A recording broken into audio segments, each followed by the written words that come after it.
Good evening, everyone. I hope you're doing well.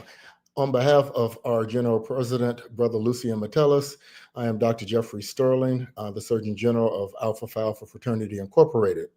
I'm so happy to be with you here tonight, and I think that you'll find this conversation fascinating. In fact, this is the first of two conversations that we'll be having about AI. And what we're going to be doing tonight is framing how AI is going to affect your health and obviously your lives. Today's conversation is going to specifically be looking at the opportunities and challenges in using artificial intelligence as a tool to develop systems for public health and for medical care. We're going to focus on how to ensure AI tools are culturally grounded, community-centered, and how they can be strategically deployed to improve population health and to reduce healthcare disparities. I think you're going to be educated, informed, and I think you may be comforted more so than you may have thought going into this conversation. Now, as Alpha would have it, we have two of the nation's foremost public health professionals with us this evening to discuss the topic. And I'm fortunate to be able to say these gentlemen, these brothers, these friends are Deputy Surgeon General. First up, we have Brother Rob Carter, who is our Deputy Surgeon General for Public Health. He combines expertise in biomedical science and public health with a passion for teaching and mentoring adult learners. Brother Carter holds a doctorate in biomedical sciences and physiology and biophysics and a master's of public health. Dr. Carter completed his postdoctoral training at the Harvard School of Public Health, Go Crimson, in both epidemiology and environmental health. His work reflects a deep commitment to preparing students for successful healthcare careers while advancing their knowledge at the intersection of science and public health. We also, oh, by the way, and Brother Carter is in his fifth year as Deputy Surgeon General for Alpha, so thank you for that. Brother Dr. Okienya is our Deputy Surgeon General for Healthcare Disparities.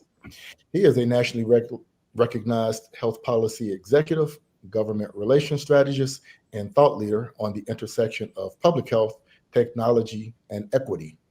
Dr. Enya serves on the Board of Advisors for Improve Your Tomorrow, and he is a founding member of the Monumental Men's Network. Brother Dr. Enya earned his doctorate in health policy from George Washington University's Milken Institute School of Public Health and previously served as a research scholar at the National Institutes of Health supporting the All of Us research program. He also is on a book tour now as the author of his second book, the John Henry Health Equity Playbook, a fourth-year health policy agenda for Black men. Gentlemen, welcome. It's always a pleasure to be with you. Let's jump right in. I'm actually going to enjoy the back and forth that the two of you will share. And let's just jump in broadly and just kind of narrow down. So share with the audience what they should be thinking about and what you consider to be the biggest health disparity in your community, in our community, that keeps you both up at night. Let's start with you, Brother Carter. Yes, brother. Dr. Sterling, thanks again for supporting this incredible effort. Your leadership has been instrumental. I can't believe it's been 5 years, so that's quite impressive, and it just shows how time really flies when you, with some great colleagues, focus on some very important work.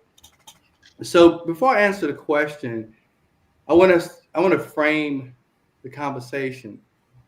Right now, as we speak, a child in East Baltimore has a life expectancy of 20 years shorter than a baby born just 5 miles away in Roland Park, Maryland. A veteran in rural Montana waits 3 months for a specialist appointment that could be handled today with the right technology. A mother in Mississippi that is not even aware that she's at risk of high-risk pregnancy complications. AI today, with today's technology, may be able to identify those complications with an 85 to 90% accuracy. Again, these are not just statistics. These are our neighbors, our family, our communities, and this is a shared American challenge. So today, obviously, we're going to spend some time talking about health equity and AI.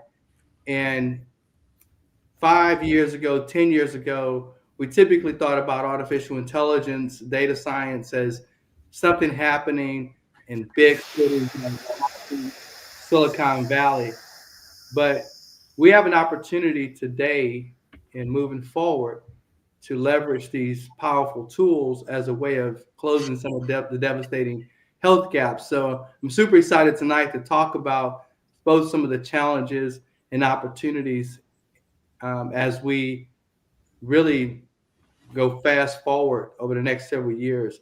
So really what keeps me up at night are those three things: that regardless of the condition, you have this disparity that can exist across America, and it has existed for 100 years or more.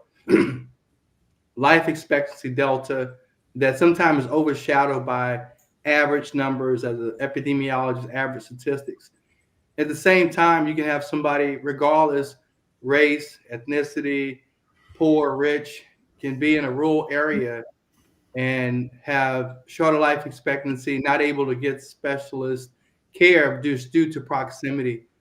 And then also, as I mentioned before, we know that birth rates, complications specifically among women of color is higher than other groups.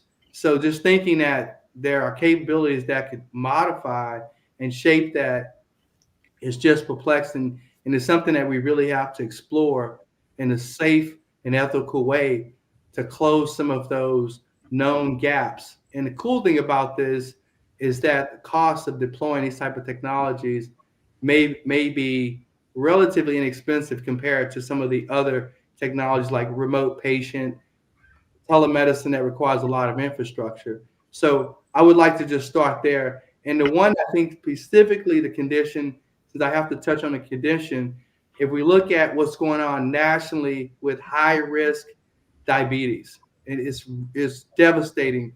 And when you look at high risk diabetes management in rural communities where there's a lot of African Americans, just communities out there that may be at a higher risk of death and complications from diabetes.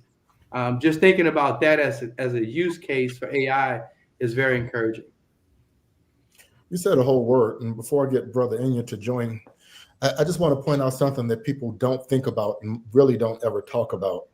The challenges that exist in rural America are dramatically pronounced whether you're talking about the most common causes of death or whether you're talking about the most preventable causes of death. There is a conversation that's yet to be had, or that is yet to be realized. People in these communities, that they are suffering in a dramatically disproportionate manner, and what you're getting at is something that should be very poignant to them. Let me bring on Brother Dr. Enya to also answer that question.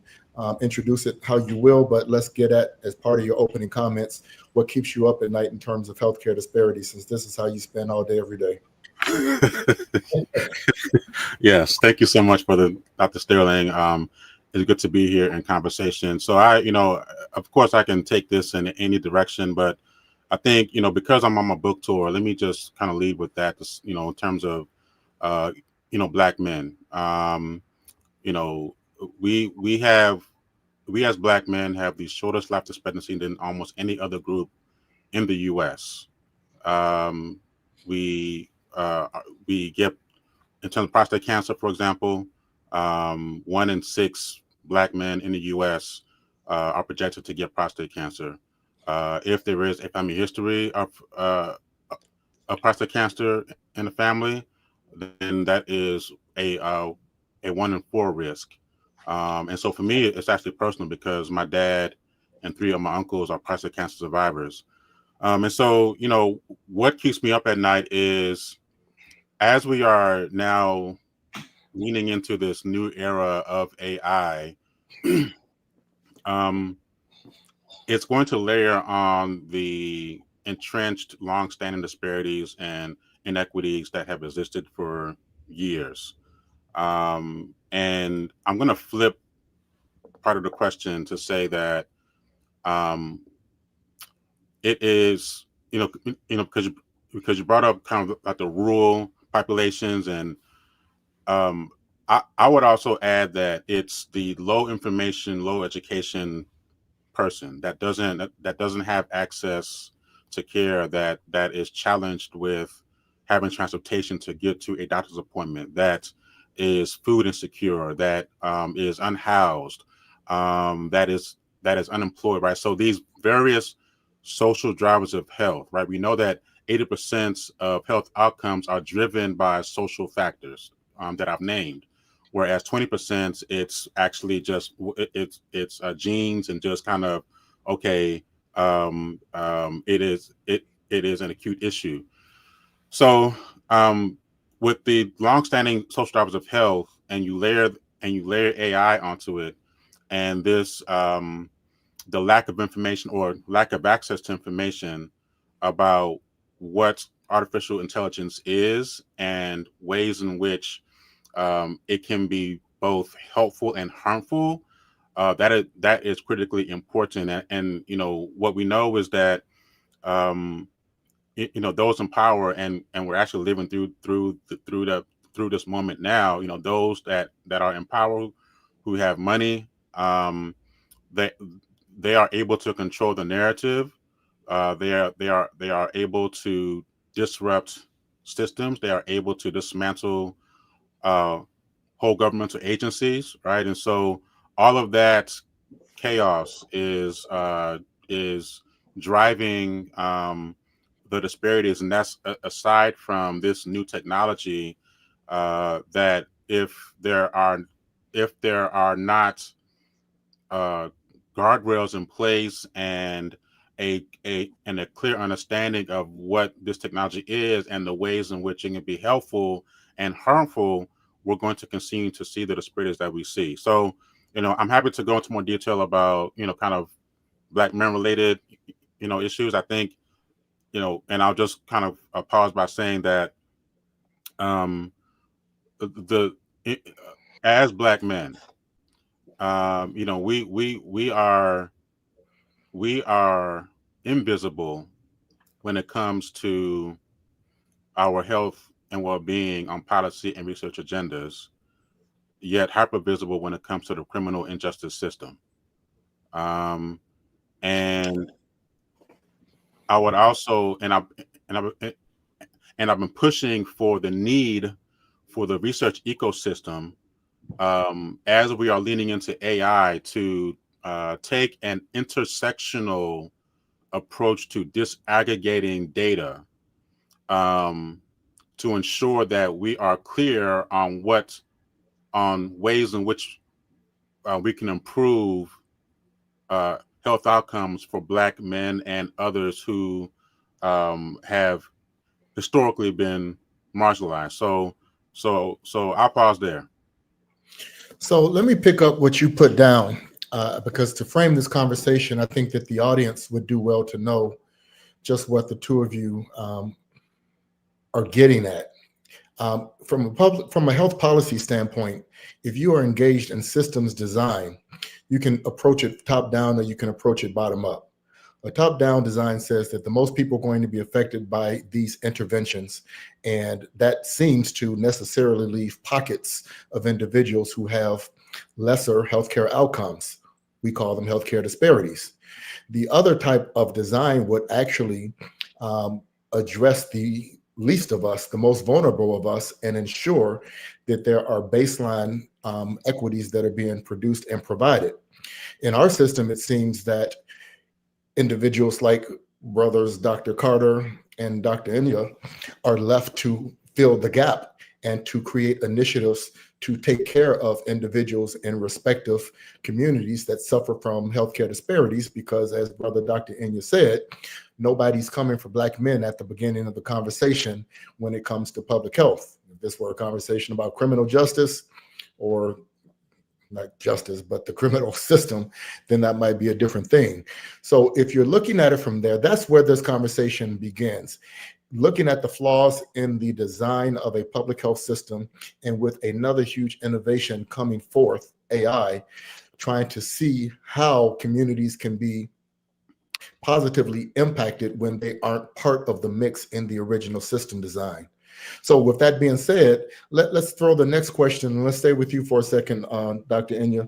What health data do you wish you had to help make better decisions in general, and how can AI be applied to ensure that that data is being used specifically for targeted communities, both in general and those that are suffering the worst possible outcomes? Yeah, so I am a systems thinker. That's how I'm wired. That's how I was trained. And so the way so the the there was a quote that I think hopefully will land well when we're talking about the master's tools. So the master's tools, one way in which I conceptualize what that means is in the context of white supremacy and or structural racism in terms of the research ecosystem, the types of analytics or tools or methodologies that have been created to analyze data are woefully inadequate in capturing nuance and context and intersectional identities. And so for those who are and so for those scholars, those scientists, those researchers who are of color, who have a different worldview, a different background, we find ourselves fighting the inertia of working with tools that are available that don't capture the richness of our intersectional identities. And so the data is fragmented, or it is behind paywalls, it is incomplete, etc. And so, we can use COVID-19, for example. For several months, there was an outcry, particularly from scientists of color, from physicians, saying, "Hey, where is the data? What we need the data in terms of race and gender, for example, so that we can target our interventions and our resources to go help those communities that need that support." And we know historically, those that are Black and brown are more likely to suffer more in terms of health disparities. And so what doesn't get measured doesn't get improved. And measurements or metrics or measuring something, I argue, is a policy decision. Like, you can actually choose, if you want to measure something, you have to see the value in that thing. So then a question then becomes, does a broader ecosystem actually value Black and brown lives? And so there's a lot behind it. It is the costs. It is the inadequate tools that help to analyze data. It is other barriers that make it difficult to actually get into and unpack the various intersectionality factors that make us who we are, so that we can put together better policies and programs to bring about better health outcomes. Yeah, but the Office of Minority Health was created back in the Reagan administration. Mm-hmm. So that is ironic in some ways, but it also points out the fact that, the part of the lawn that gets to look beautiful is the part that gets watered. And not having the data, as you point out, is everything. Brother Dr. Carter said early on, to give you another example, in COVID, there were zip codes in Chicago where you were twice as likely to die simply based on your geographic destination, which correlated with your ethnic background, et cetera, et cetera. So, the long and short of it is that you said something that I want to address, and there's a implied judgment in your comment that the system design doesn't value Black men. On the one hand, value is as value does, so you can't be, what you said is indisputable in that regard. But is this omission or is this commission? Are we simply focused on the majority, or are we purposely and distinctly ignoring the minority. And by minority, I mean those individuals who suffer from healthcare disparities. That may be a distinction without a difference, but it does mean that your efforts, Brother Dr. Carter's efforts, and so many others in this country that are focusing on filling in those gaps is critically important. And that's why the conversation is so important at the onset of AI. And this is why we need to talk about it as a public health policy so that we can advocate for implementation of culturally sensitive and culturally specific innovations that will not leave us behind yet again. Brother Dr. Carter, you want to jump in on that? Yeah, yes, brother. And definitely, I want to think about three aspects of this. And if we look historically, we will contribute to the data set regardless. And historically, we have not necessarily benefited from the data that was collected on us, And so, what you, as a result of that, you begin to see requirements to include populations in clinical trials. It's something that had to be systematically integrated into that. But when you think about AI, the data is so critical. And I just want to give one example of where I think historically we measured social determinants of health, predictors. And I would argue that despite collecting all of that data, the decisions that were made per se around the collection of the data. So we had all the data, had the studies, but we utilized that for an implementation plan to change health outcomes, I think is where things significantly are lacking. And so one of the things I would like to think about is that while we may not necessarily have in the future, the capability, or we may not necessarily always measure the things that we've measured in the past, there's an actual study I found in preparation for this that was fascinating. And then it was focused, I know, Brother Dr. Sterling, you also have family history back in Mississippi.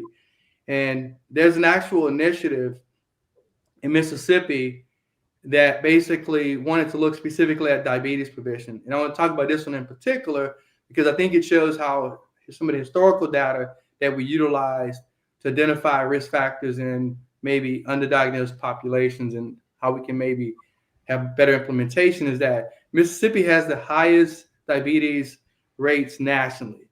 And there was an AI initiative launched that basically wanted to look at more fiscally conservative ways to identify individuals that were pre-diabetics.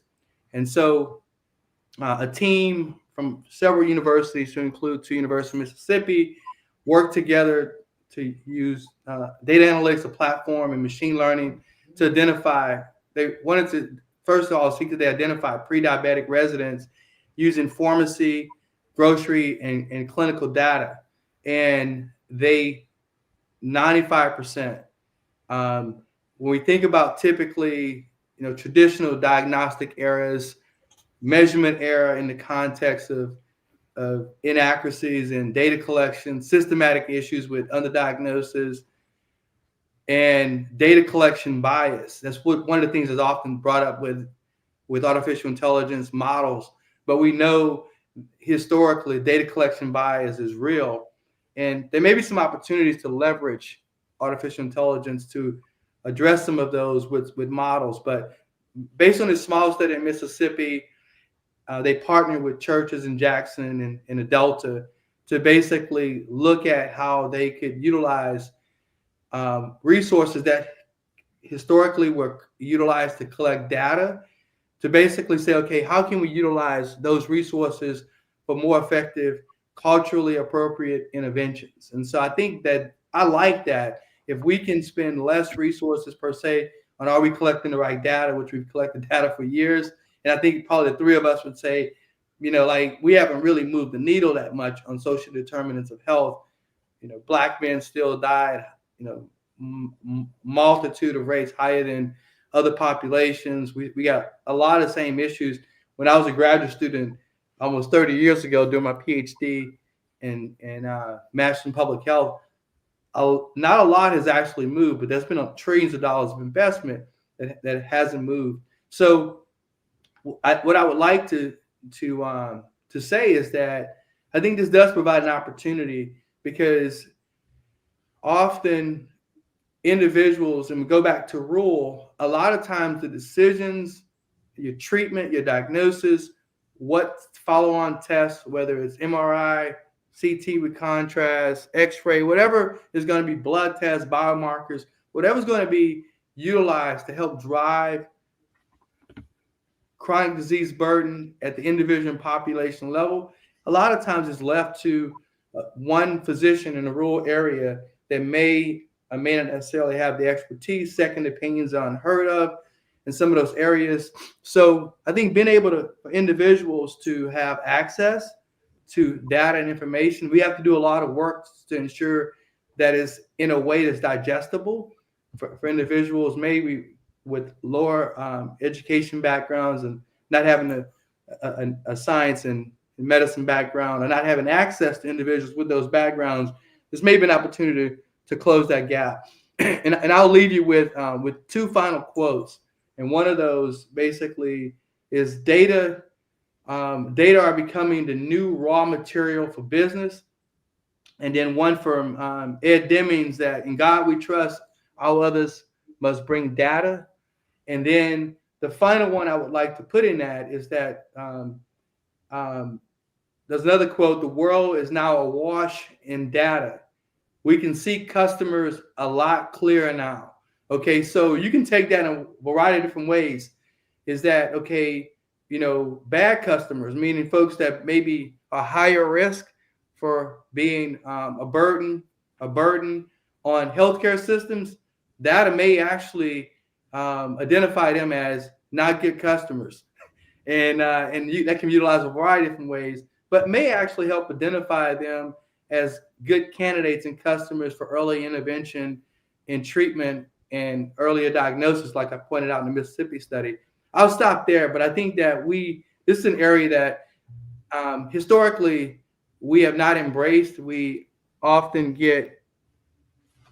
we contribute to the data set, but we don't contribute to the benefits of it. So I would like to see us benefit more from this than we have in the past. So what you're talking about to some extent is population health. And I don't at all want to have a political conversation, but this conversation is about us not having data. But let's just kind of skip forward, because I know somebody in the audience is thinking this. Even if you had data and your initiatives don't have funding attached to them, then that, again, is a distinction without a difference.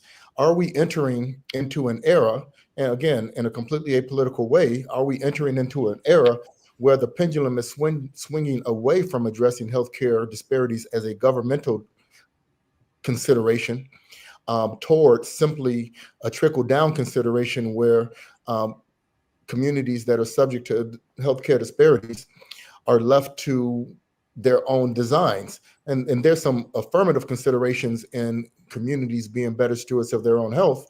But the point of the matter here is, to what end is there going to be ongoing support for population specific implementation of public health and medical care strategies? It can't just be left to physicians to research and understand data and apply it patient by patient. This conversation is about the design of systems, the flaws within the systems, but it also has to be about how we advocate to incorporate what we find from the data in these systems designs. Why don't you go ahead and jump on that, Dr. I see you leaning forward. I know you're foaming at the mouth on this one. Oh man. Okay. So my book, right? So That's right. for context, I am a former House Senate staffer on Capitol Hill. So I've been on both sides of the table as an advocate and a staffer. And one of the reasons why I wrote my book was to get the information and experiences that I learned out to the masses, because there are significant gaps in knowledge and my experience about the nuances of the policymaking process. at the local, state, and federal levels. And so part of the approach that I took in writing my second book, the John Henry Health Equity Playbook, was to use the myth or the legend, and there actually were two real life John Henrys that I researched, but broadly speaking, using the John Henry myth or legend as a metaphor that can be mapped to a plethora of spaces. And so for those who aren't necessarily familiar with the John Henry legend, he was a very strong Black man who in the 1800s he was tasked or challenged with racing a train through a mountain. So he had a hammer and he was drilling through a mountain. And while he won that race, he beat the machine. It came at the cost of his life. And so that mountain can be a metaphor for white supremacy or racism, stress, trauma, etc. And so you can't divorce, and based on where I sit in governments and policy and politics, it is critically important, and I write about this in the book and I talk about it all the time, the political determinants of health,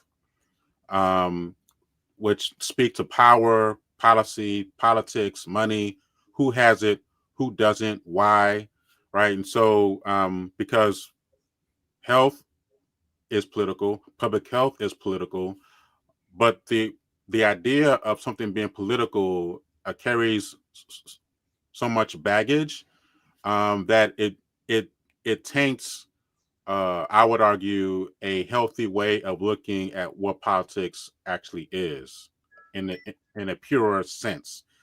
And yes, we as our fraternity, we are nonpartisan. So I'm clear on that. I'm not going to get into left and right, whatever. But I will say that part of my goal has been to help to reframe the narrative around what policy and politics is. And so this book, for example, is not just a playbook. It is a tool for transformation. It's going to transform the way you as a person.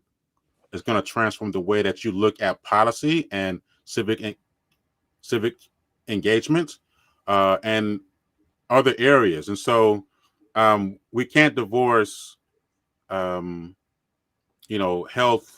from politics and power. And so we have to be able to get to a place where, because we have found that there is a direct connection between levels of community engagement and health outcomes. And so the more a community actually is engaged in the policymaking process or in civic engagement, and it's not just voting up and down the ballot, but actually calling your member of Congress or attending a town hall meeting or building relationships or working on coalitions, that is a direct connection to health outcomes, because and educated populace, which is why I wrote the book. It has both quantitative and qualitative data in the book and tips and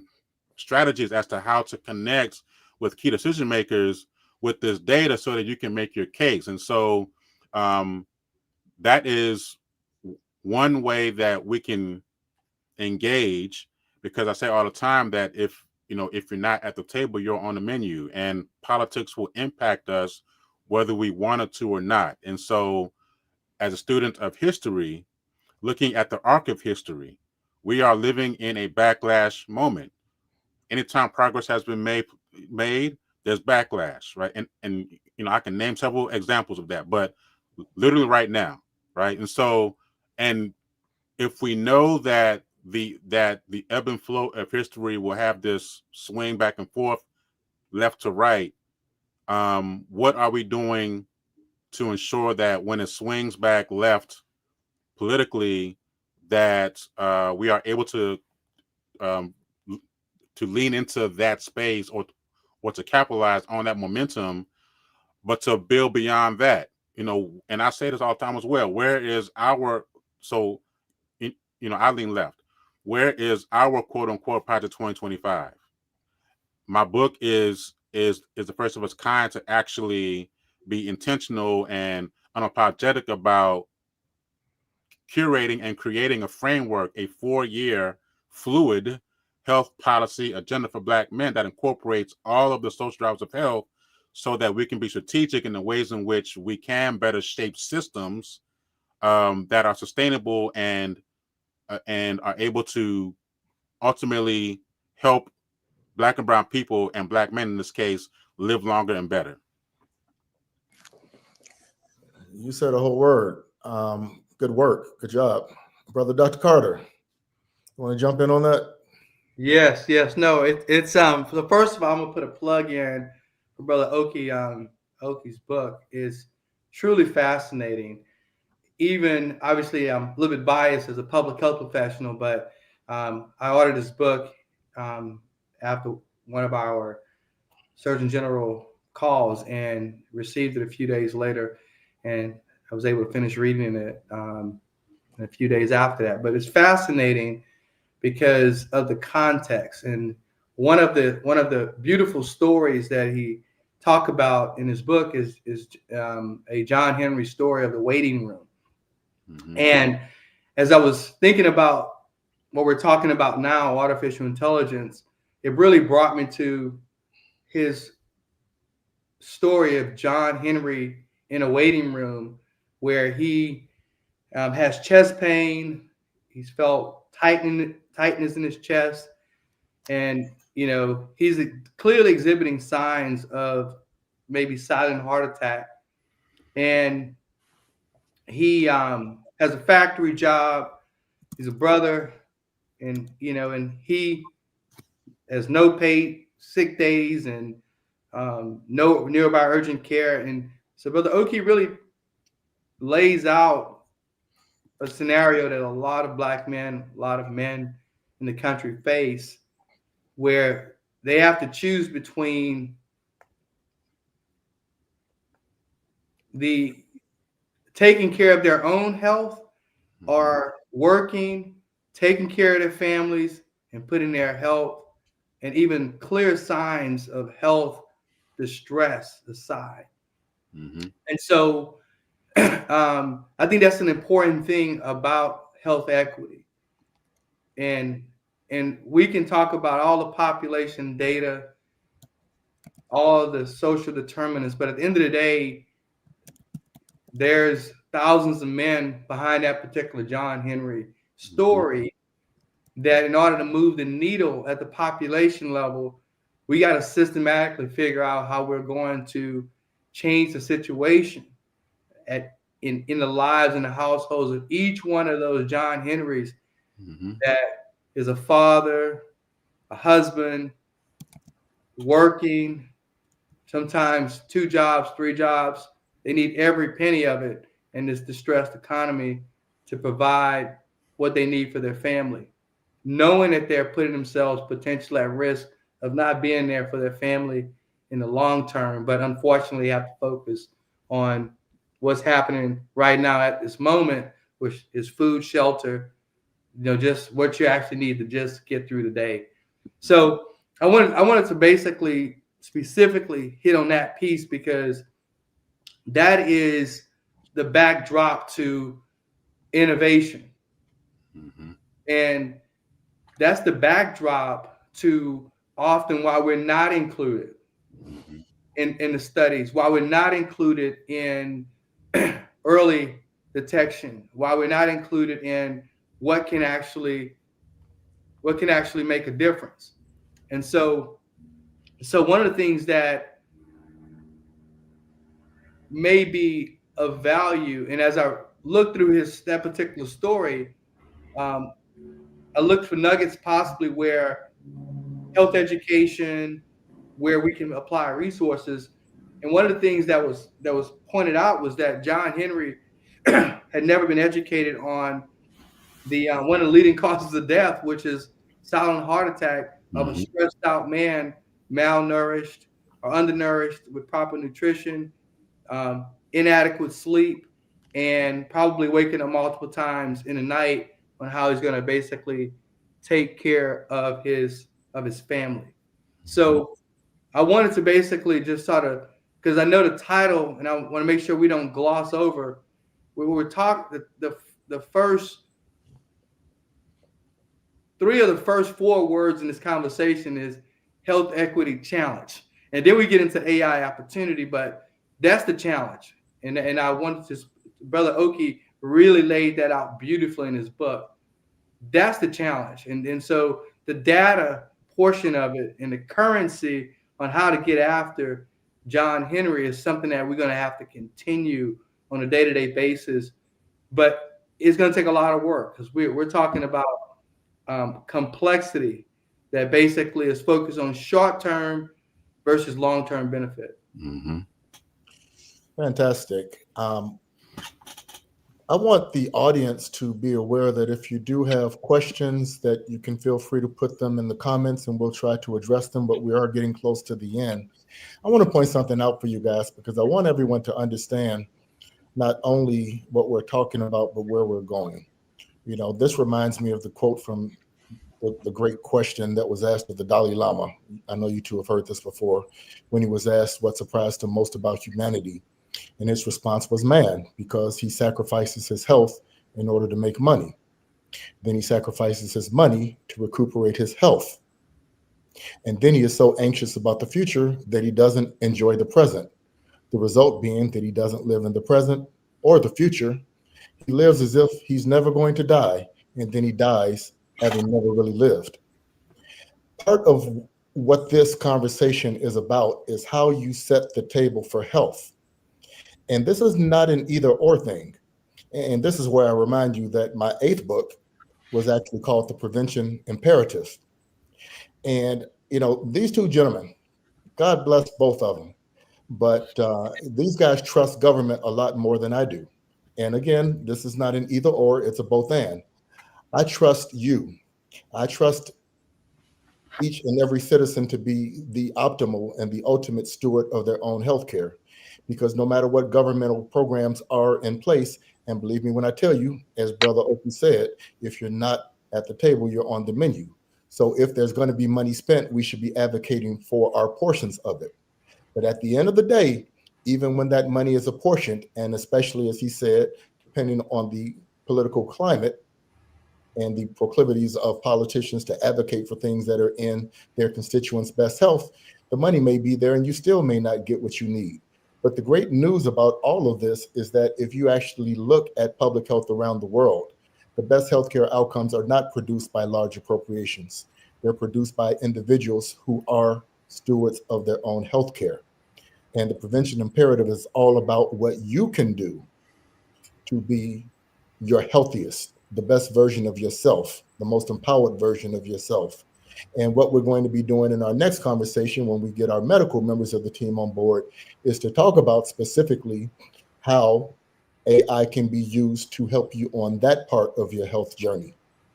So this is an all of the above, not an either or.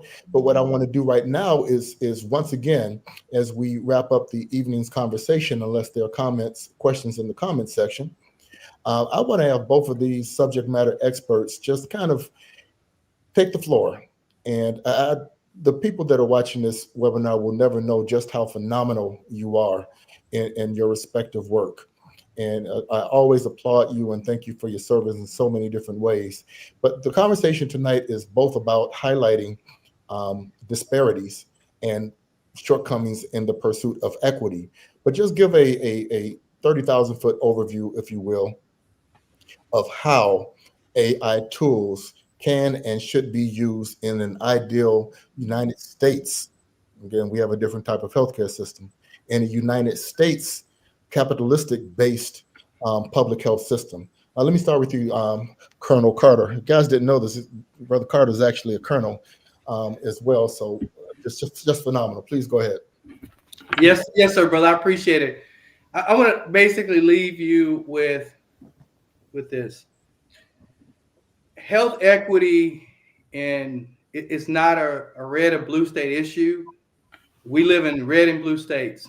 You know, brother Dr. Sterling is in Texas. I'm in Maryland. Brother Oki's in Maryland.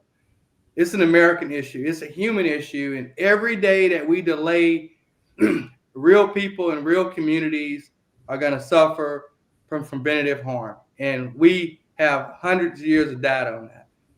But what I hope that one of the things you get from the conversation is that there are definitely tools out there, whether you use your own Chat GPT, Claude, Anthropic, whatever you decide to use, at an individual level, there are things that you can actually utilize even without subscription that can help you, that our predecessors, our folks that came before us in rural Mississippi, rural Louisiana, inner city Baltimore, inner city Detroit, Chicago, you pick it.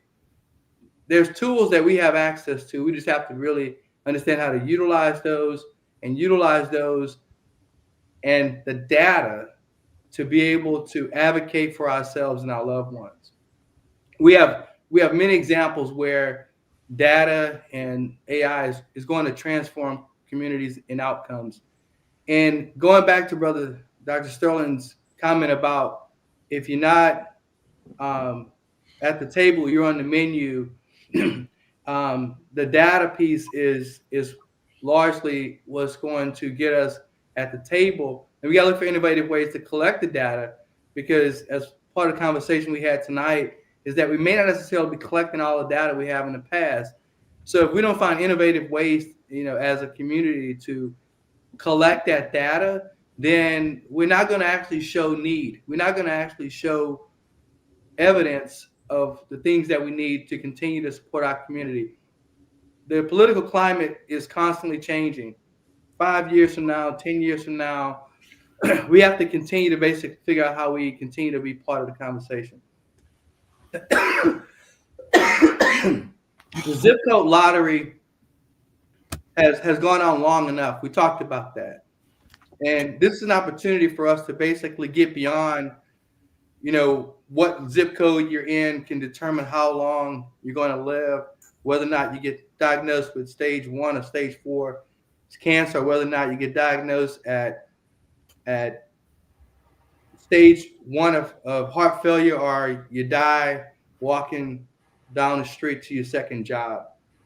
So the final thing I want to just mention is that we basically as a community have to acknowledge our valid concerns, emphasize community oversight and continuous monitoring, and just continue to have conversations around data, around innovation, and around how we can basically improve health equity, regardless of what state you're in, what country you're in, what zip code you live in. I'll stop there, brother. That's fantastic. I really hope that what you said is understood and appreciated. Thank you so much, Brother Dr. General Carter. You're up, Dr. Enya. Yeah, so there's as has been noted, there are a plethora of tools out there that are helpful for people to analyze information quicker and easier. I think one thing that I really want to make sure that is said is garbage in, garbage out. When we are feeding, so part of the question is what information are we feeding the models? How are we training the various Gen I tools, ChatGPT, Gemini, Claude,